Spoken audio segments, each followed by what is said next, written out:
only people who are capable of loving strongly can also suffer great sorrow, but this same necessity of loving serves to counteract their grief and heals them. Lev Tolstoy. The Death of Ivan Ilych.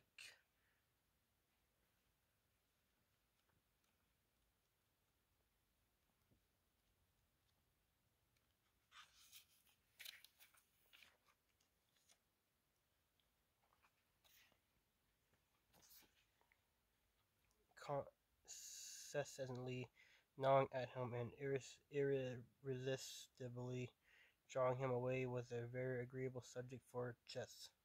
Sports, in particular, irritated him by his jocularity, vivacity, and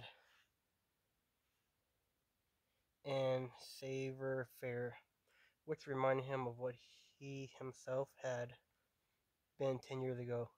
Friends came to make up a set, and they sat down to cards. They dealt, betting the new cards to soften them.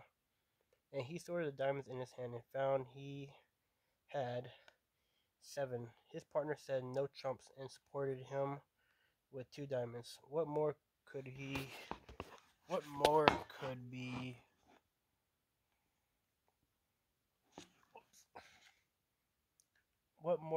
be wished for? It ought to be jolly and live lively. They would make a grand slam, but suddenly Ivan Ilych was conscious of that gnawing pain, that taste in his mouth, and it seemed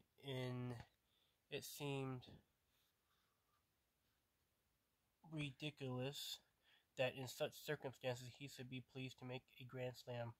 He looked at his partner, Mikhail Mikhailovich, who taped the table with his strong hand, and instead of snatching up the tricks, put the cards courteously and indulgently towards Ivan Ilych, that he might have the pleasure of gathering them up without the trouble of stretching out his hand for them. Does he think I am too weak to stretch out my arm? Thought Ivan Ilych, and forgetting what he was doing, he over-trumped his partner, missing the grand slam by 3 tricks. And what was most awful of all was that how upset Mikhail Mikhailovich was about it, but did not himself care, and it was dreadful to realize why he did not care. They all saw that he was suffering and said, "We can stop if you are tired. Take a rest, lie down." Now he was not at all tired, and he finished the rubber. All went gloomy and silent. Ivan Ilych felt that he had diffused this gloom over them, and he could not dispel it. They had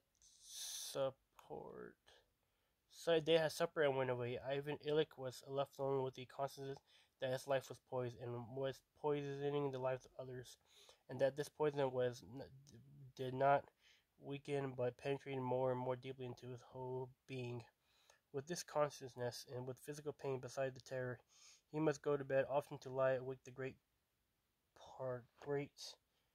part of the night. Next morning, he had to get up again, dress, go to the law court, speak and write, or if he did not go out, spend at home those 24 hours a day. Each of them was a torture, and he had to live thus all alone on the brink of an abyss, with no one who understood him or pitied him.